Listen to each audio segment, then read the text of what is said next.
وأحسن منك لم تر قط عيني وأجمل منك لم تلد النساء خلقت مبرأ من كل عيب خلقت مبرأ من كل عيب كأنك قد خلقت كما تشاء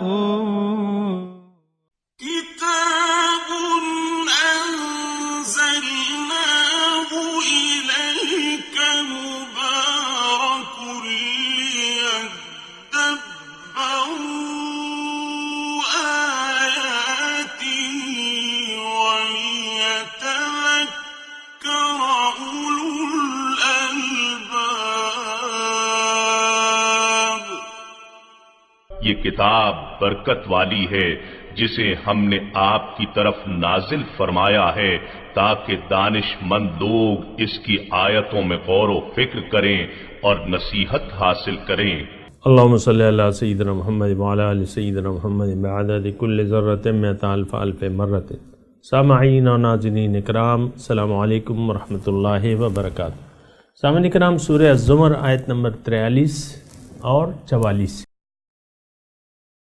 آج کے سبق کا موضوع شرک میں گرفتار ہونے کی اصل وجہ کیا ہے. اس کے ساتھ سامعین اکرام آج کے سبق کا آغاز کرتے ہیں. سب سے پہلے گزشتہ سبق کا اعادہ ہوگا. اللہ يتوفى الأنفس حين موتها والتي لم تمت في منامها فيمسك التي قضى عليها الموت ويرسل الأخرى إلى أجل مسمى إن في ذلك لآيات لقوم يتفكرون. اللہ جانوں کو ان کی موت کے وقت قبض کر دیتا ہے اور ان جانوں کو جنہیں موت نہیں آئی ہے ان کی نیند کی حالت میں پھر ان کو روک لیتا ہے جن پر موت کا حکم صادر ہو چکا ہو اور دوسری جانوں کو مقررہ وقت تک چھوڑے رکھتا ہے. بے شک اس میں ان لوگوں کے لیے نشانیاں ہیں جو غور و فکر کرتے ہیں. سامعین اکرام، سورہ الزمر آیت نمبر 43 لفظی ترجمہ: ام اتخذوا من دون اللہ شفعاء، کیا انہوں نے اللہ کے سوا اور حمایتی بنا رکھے ہیں. قل اولو کانوا لا یملکون شیئا ولا یعقلون، اگر آپ کہہ دیجئے کہ وہ جن کو تم نے حمایتی اپنا بنا لیا ہے اگرچہ وہ کچھ بھی اختیار نہ رکھتے ہوں اور نہ عقل رکھتے ہوں. قل للہ الشفاعۃ جمیعا، آپ کہہ دیجئے کہ ہر قسم کی حمایت اللہ تعالیٰ ہی کا حق ہے، اسی کے اختیار میں ہے. لہو ملک السماوات والارض، اسی کے لیے بادشاہی ہے آسمانوں اور زمینوں کی. وہ ثم الیہ ترجعون، اور پھر تم اسی کی طرف لوٹائے جاؤ گے. اللہ اکبر. ام اتخذوا من دون اللہ شفعاء. سامعین اکرام، گزشتہ سبق اور بنیادی طور پہ سامعین اکرام وہ ایک ہی نقطہ اگر آپ یاد رکھیں کہ فاعبد اللہ مخلصا لہ الدین یا قل اللہ اعبد مخلصا لہ دینی، یہ بنیادی نقطہ ہے سامعین اکرام. اور جس طریقے سے قرآن میں یہ نقطہ آیا ہے بہت اہم ہے، خاص طور پہ سورہ الزمر میں. یعنی بندگی صرف اللہ کے لیے اور دین اللہ کے لیے خالص کرنا، یعنی اپنا طرز زندگی. سامعین اکرام یہ بات ذرا سمجھنے کی ہے کیونکہ عام طور پہ ہم ایسا نہیں سمجھتے، اس طریقے سے نہیں سمجھتے کہ ہم نے زندگی اللہ کی مرضی سے گزارنی ہے، اپنی خواہش سے نہیں. یہاں اس صورت میں اللہ تعالیٰ بالکل واضح طور پہ فرما رہے ہیں کہ الا للہ الدین الخالص. دیکھو، دین یعنی طرز زندگی خالص اللہ کا حق ہے کہ تم اسی کے حکم کے مطابق زندگی گزارو.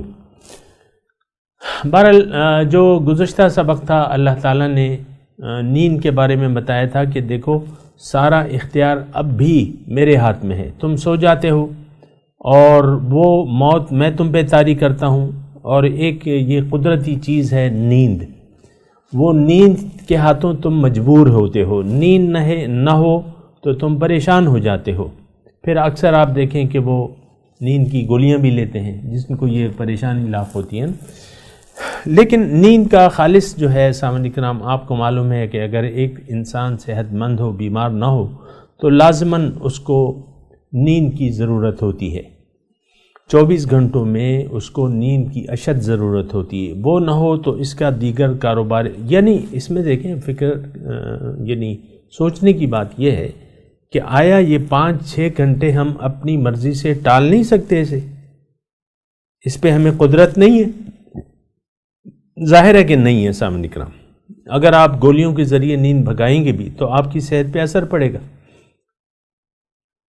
تو نیند جو قدرتی طور پہ ہے، یعنی انسان اس میں بے اختیار ہے، بہت سی چیزوں میں انسان ہم بے اختیار ہیں اپنے جسم کی، جو بھوک ہے اس پہ ہم بے اختیار ہیں، بے اختیار بھوک لگتی ہے، اور پھر آپ اس کے لیے بھوک کو مٹانے کے لیے کھانا کھاتے ہیں، اور جو بھی ہماری جسمانی ضروریات ہیں سامعین کرام، اور اس میں ایک جو ہے نیند بھی ہے سامعین کرام۔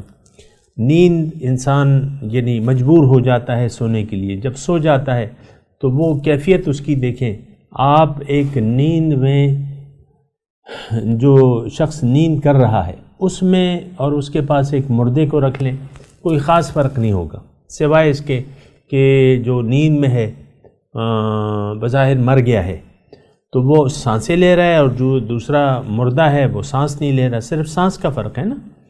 تو یہ اللہ تعالیٰ کی قدرتیں اپنے وجود میں محسوس کرنی چاہیے۔ اللہ تعالیٰ نے دوسری جگہ کہا ہے کہ سنریہم آیاتنا فی الآفاق وفی انفسہم حتی یتبین لہم انہ الحق، یہاں بھی حق کا ہے نا تذکرہ، جو پچھلی آیت ہم نے پڑھی تھی۔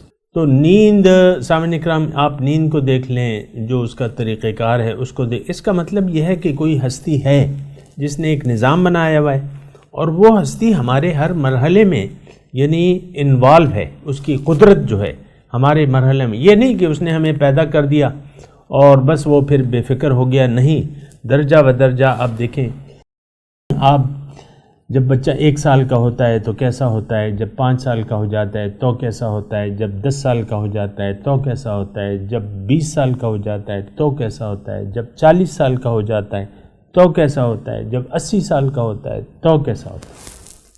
اب یہ سارے جو ہیں، اس کی اب میں تفصیل میں نہیں جاتا، سائنس اچھے طریقے سے ہمیں بتاتی ہے۔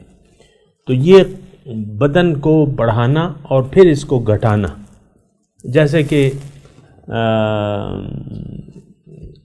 والقمر قدرناہ حتی یرجون، وہ کھجور کی شاخ کی طرح ہو جاتا ہے نا، وہ ابھی آیت مجھے یاد تھی، لیکن بہرحال یہ ساری باتیں ہیں سامعین کرام، اللہ تعالیٰ اس میں فرما رہا ہے کہ تم سوچو اس کو، میں تمہارا رب میں ہوں، تمہارا خیال میں رکھ رہا ہوں، تمہاری جسمانی ضروریات اور جو اندرونی ہیں اور بیرونی ہیں، یہ سب آپ دیکھیں اللہ تعالیٰ نے، ہم یعنی جو ہم کھا پی رہے ہیں یہ کس نے دیا ہے؟ پانی ہے جو اشد ضرورت ہے، یہ کس نے پیدا کیا ہے؟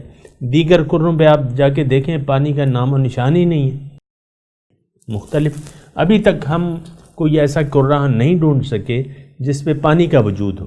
اب جب زمین ہے آپ دیکھیں 70% اس کا پانی ہے، مختلف طریقوں سے اللہ تعالیٰ وہ بارش کا نظام بنایا ہوا ہے، اور یہ بھی ہم پڑھ چکے ہیں انزل من السماء ماء۔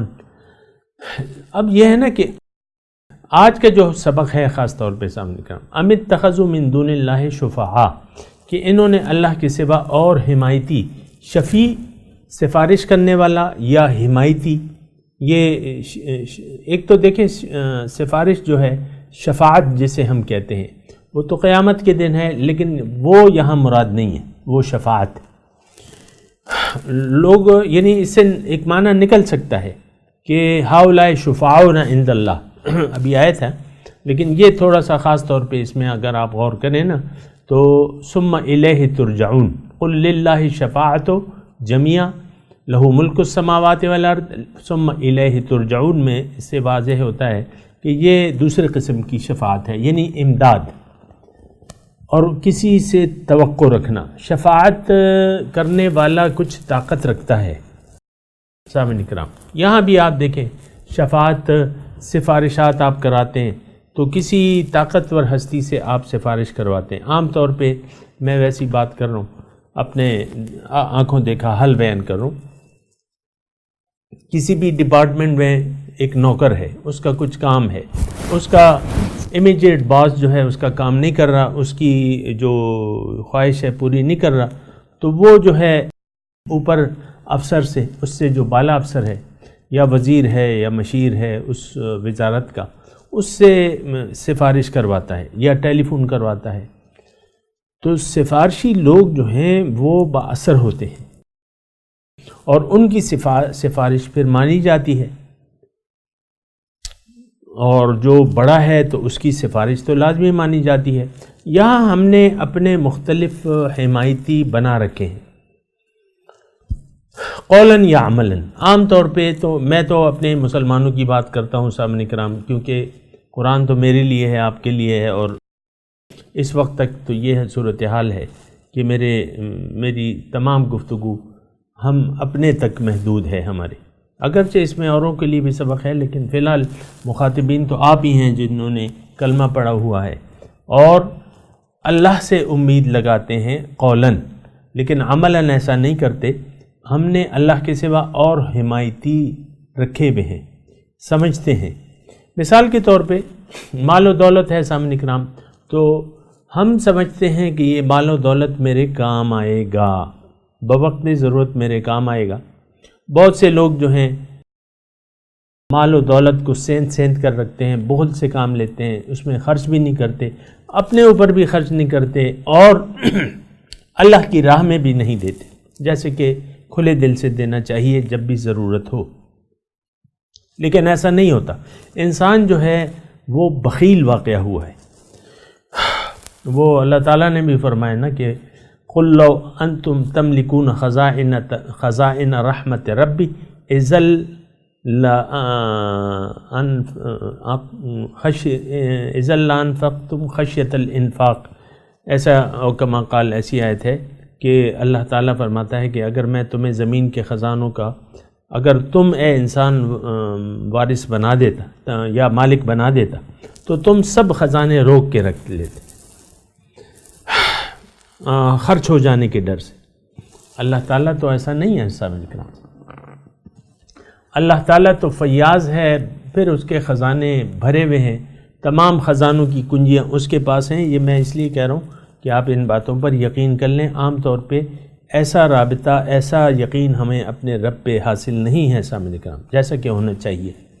اللہ تعالیٰ سخی داتا ہے، اس کو کسی کی ضرورت نہیں ہے۔ پھر تمام خزانے کیا چیز ہے سامعین کرام؟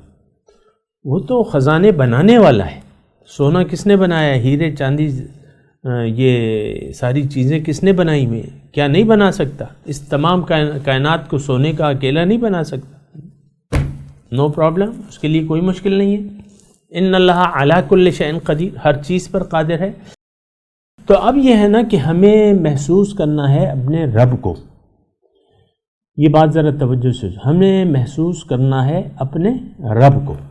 اچھا، اب رب جو ہے سامعین کرام، رب کون ہے؟ جو ہمارا پیدا کنندہ ہے، ہمارا خالق ہے، مالک ہے، پھر ہمارا رب بھی ہے اور تمام ضروریات پورا کرنے کا اس نے وعدہ کیا ہوا ہے، بلکہ ہم دیکھ رہے ہیں اس کی نعمتیں جا بجا، سو بسو، ہر جگہ اس کی نعمتیں ہیں سامعین کرام، اور ہم تو اللہ کی نعمتوں میں ڈوبے ہوئے ہیں سامنے کا، صبح سے لے کر شام تک، اور یہ اللہ تعالیٰ کی نعمتوں کو آپ استعمال نہیں کرتے۔ تو اللہ تعالیٰ ہی ہے قادر مطلق، ایک ذات ہے، پھر مانگنے کے قابل ایک ذات ہے، تمام طاقت اس کے پاس ہے، تمام خزانوں کی کنجیاں اس کے پاس ہے، وہ دینے والا ہے، وہاب، دینے والا ہے، بے شمار بخشنے والا ہے۔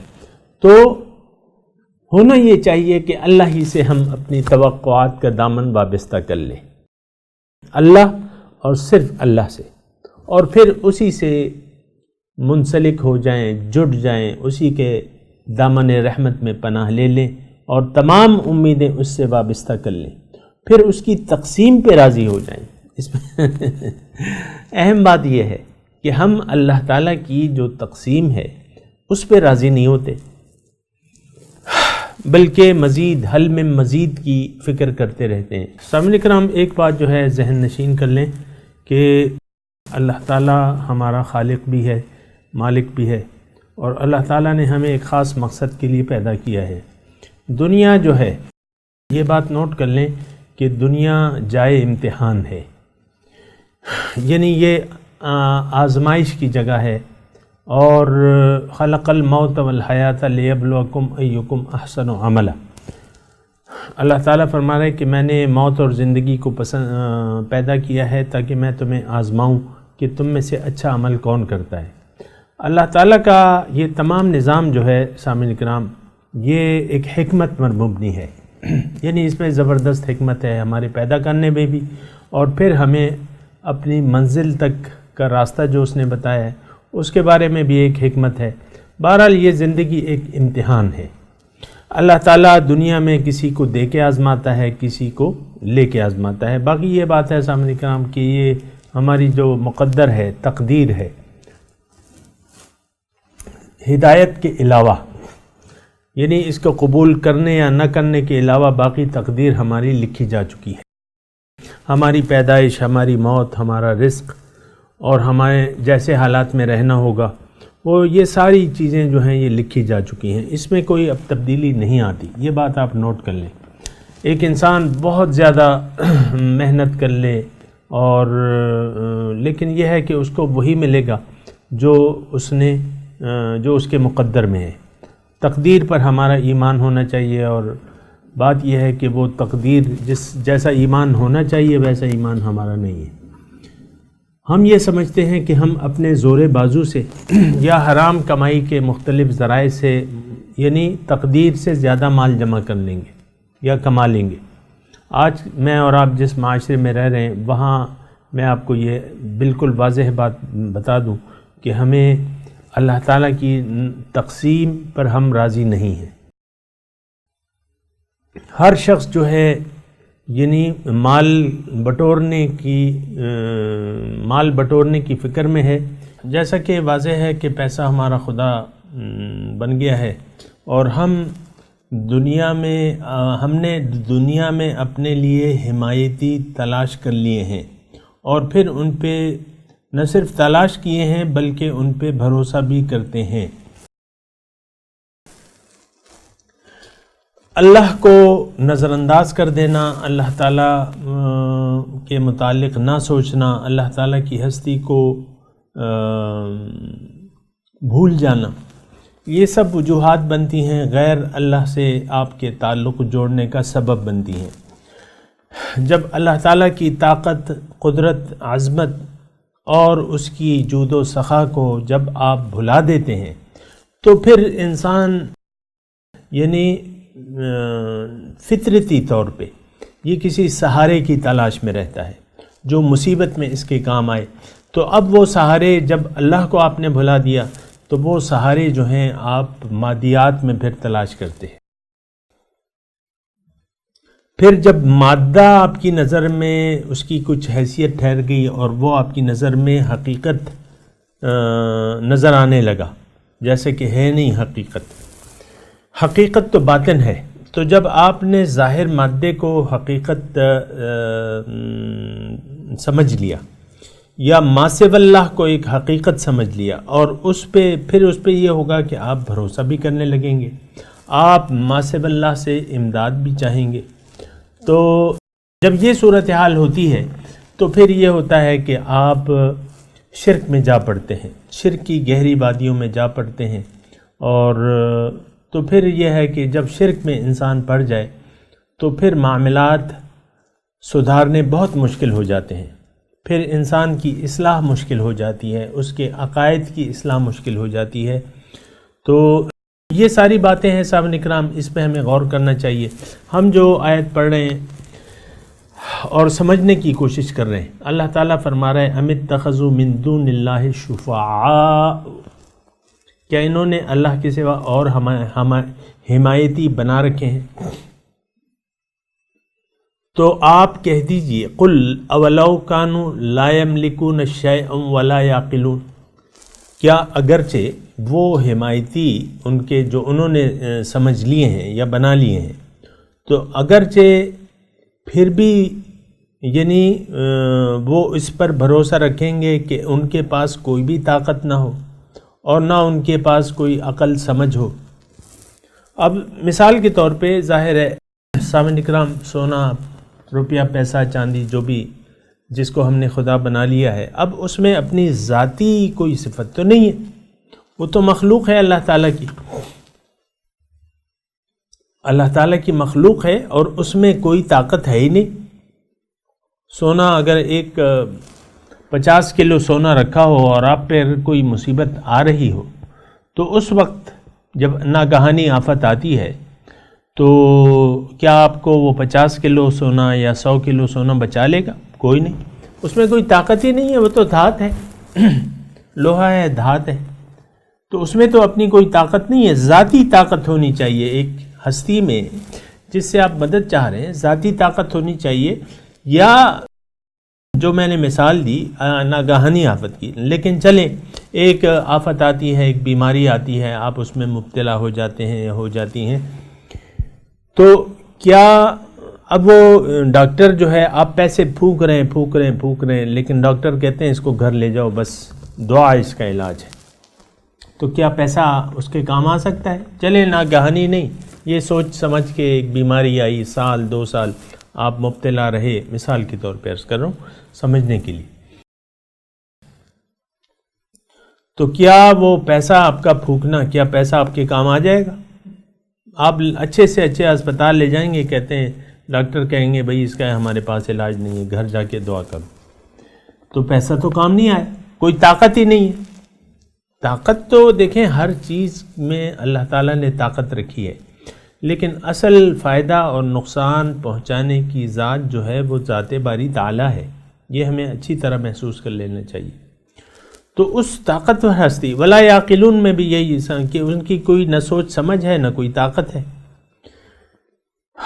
اسی طرح آپ دیکھ لیں، مثال کے طور پہ میں عرض کر رہا ہوں کہ روپیہ پیسہ ہے، بعض اوقات آپ غیر اللہ سے، مثال کے طور پہ کوئی کرسی والا ہے، کوئی صاحب اقتدار ہے، اس سے آپ توقعات وابستہ، یا ایک مالدار نواب شخص ہے اس سے آپ تعلق رکھتے ہیں. بہت سے لوگ ہیں جو مالداروں سے تعلق رکھتے ہیں کہ یہ ہمیں فائدہ پہنچائیں گے، سیٹوں سے، مالداروں سے تعلق رکھتے ہیں، یہ ہمیں فائدہ پہنچائیں گے. جو حکومتی عہدے دار ہیں، DIG صاحب ہیں، IG صاحب ہیں، یہاں جو ہے لوکل سطح پہ سول جج صاحب ہیں یا سیشن جج ہیں، بہت سے لوگ وکیل، وکلا، یہ لوگ تعلقات رکھتے ہیں کہ بھئی میری مقدمے میں میرا ذرا خیال رکھیں گے. تو حالانکہ بات یہ نہیں ہے، ایک بات یہ یقین کرنے کی ہے کہ صرف اللہ تعالیٰ کی ذات ہے جو نفع بھی پہنچا سکتی ہے آپ کو اور نقصان بھی پہنچا سکتی ہے. لیکن بات یہ ہے کہ یہ بات سمجھنے کی ہے، اور یہ بات یعنی اس پہ آپ نے غور و فکر کرنا ہے کہ غیر اللہ پہ کیوں بھروسہ ہے ہمارا، اس کی وجہ تلاش کرنی ہے. آخر کیا وجہ ہے جبکہ طاقت ایک ہستی کے پاس ہے، نفع النافع الضار، ایک ہستی کے پاس ہے، تو غیر اللہ سے کیوں ہم مدد مانگتے ہیں؟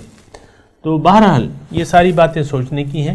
اللہ تعالیٰ یعنی یہ ایک توحید کا مضمون ہے صاحبان کرام بنیادی طور پہ، اور توحید یہ ہے کہ آپ ایک ذات سے جڑ جائیں اور پھر اس کی وجہ سے اور ہستیوں سے آپ تعلق اپنا جوڑ سکتے ہیں. مثال کے طور پہ پیغمبر علیہ السلام ہیں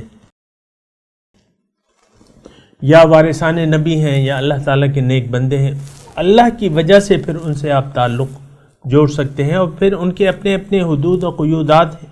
لیکن ایک بات جو ہے بالکل واضح ہے، جو طاقت ہے اصل وہ اللہ کی ہے. تو یہ چیز ذرا اگر ہم اس پہ سوچیں اور ذہن نشین کریں تو اچھے طریقے سے ہماری سمجھ میں آ جائے گا۔ یہاں بھی اللہ تعالیٰ فرما رہا ہے قل للہ شفاعت جمیعا، آپ کہہ دیجئے کہ ہر قسم کی طاقت جو ہے، ہر طرح کی حمایت اللہ تعالیٰ کے اختیار میں ہے۔ للہ شفاعت جمیعا، اللہ تعالیٰ آپ کی اگر نقصان پہنچانا چاہے تو کوئی اس نقصان سے آپ کو بچا نہیں سکتا، یہ میں آیت قرآنی کا ترجمہ کر رہا ہوں۔ وہ اگر فائدہ پہنچانا چاہے تو کوئی اس فائدے سے وہ فائدہ آپ سے روک نہیں سکتا، کیوں کہ لہو ملک السماوات والارض، تمام زمین و آسمان کی بادشاہی اسی کے ہاتھ میں ہے، وہی مالک کل ہے، بادشاہ کل ہے، کائنات کا بادشاہ ہے، اور ہر قسم کا اختیار اس کے پاس میں ہے۔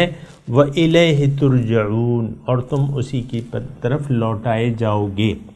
یہ وہ لوٹائے جانے کی بات میں اس لیے کہہ رہا تھا، آپ کو میں نے پہلے بھی کہا تھا کہ یہ شفاعت جو ہے، یہ آخرت کی شفاعت الگ چیز ہے، لیکن یہاں اگر آپ اپنا شفاعت کے معنی ہے حمایتی کی لے لیتے ہیں، مددگار، حمایتی، تو اب یہ ہے نا کہ الیہ ترجعون، اے انسان، اس میں مضمون یہ ہے الیہ ترجعون میں کہ اے انسان، یہاں تو تم اپنے لیے جھوٹے سہارے بنا لو گے، جیسا کہ تم نے جھوٹے سہارے، جھوٹے خدا بنا رکھے ہیں، لیکن جب تم اس کی طرف لوٹائے جاؤ گے، تم یہ سوچ کے یہاں رکھو کہ کل کیا یہ معبود تمہارے، باطل معبود تمہارے وہاں کام آئیں گے؟ نہیں آئیں گے۔ تمام اختیار اب بھی اللہ تعالیٰ کے ہاتھ میں ہے، لیکن اس پہ تھوڑا سا اسباب کا پردہ پڑا ہے، وہاں تو ٹوٹلی اختیار جو ہے، کل اختیار اللہ کا ہوگا۔ ثم الیہ ترجعون، وہاں پھر تم کیا کرو گے؟ یہ سارے جو رشتے ناتے ہیں، یہ تعلقات ہیں، پیسہ ٹکا، یہ سب کچھ آپ وہاں نہ لے جا سکتے ہیں، نہ وہ آپ کے وہاں کام آئے گا۔ یوم یفر المرء من اخیہ وابیہ وبنیہ وصاحبتہ واخیہ، اس طرح کی آیت ہے۔ اور کما قال کہ اس دن یہ سارے رشتہ دار ایک دوسرے سے بھاگیں گے، بیٹا باپ سے، باپ بیٹے سے، اور ماں بیٹے سے، تو یہ سب ایک دوسرے سے، تمام رشتہ دار ایک دوسرے، لِكُلِّ امْرِئٍ مِّنْهُمْ يَوْمَئِذٍ شَأْنٌ يُغْنِيهِ۔ تو بہرحال ضرورت اس بات کی ہے سامعین کرام کہ ہم اصل بات کو سمجھیں اور دیکھ لیں۔ میں تلاوت کرتا ہوں، ترجمہ سنا دیں۔ اعوذ باللہ من الشیطان الرجیم، بسم اللہ الرحمن الرحیم۔ ام اتخذوا من دون اللہ شفعاء، کیا انہوں نے بنا رکھے ہیں اللہ کے سوا اور حمایتی، مددگار، شفیع۔ قل اولو کانوا لا یملکون شیئا ولا یعقلون، آپ کہہ دیجئے کہ اگرچہ وہ مالک نہ ہو کسی بھی اختیار کے اور نہ وہ سمجھ رکھتے ہیں، قل للہ شفاعت جمیعا، آپ کہہ دیجئے کہ ہر طرح کی حمایت اللہ ہی کے اختیار میں ہے۔ لہو ملک السماوات والارض، کیونکہ زمین اور آسمان میں اسی کی حکومت ہے۔ ثم الیہ ترجعون، اور پھر تم اس کی طرف لوٹائے جاؤ گے۔ سامعین کرام، ان آیات کے ساتھ آج کے سبق کی تلاوت اور ترجمہ سنتے ہیں۔ ام اتخذوا من دون الله شفعاء قل اولو كانوا لا يملكون شيئا ولا يعقلون Or have they chosen intercessors other than God? Say, even though they have no power over anything and are devoid of reason. قل لله الشفاعة جميعا له ملك السماوات والأرض ثم إليه ترجعون. Say, all intercession is up to God. To him belongs the kingdom of the heavens and the earth. Then to him you will be returned. اس کے ساتھ ہی آج کے درس کا وقت اختتام کو پہنچا۔ انشاءاللہ اگلے درس میں ملاقات ہوگی۔ وآخر دعوانا ان الحمدللہ رب العالمین، والسلام علیکم ورحمۃ اللہ وبرکاتہ۔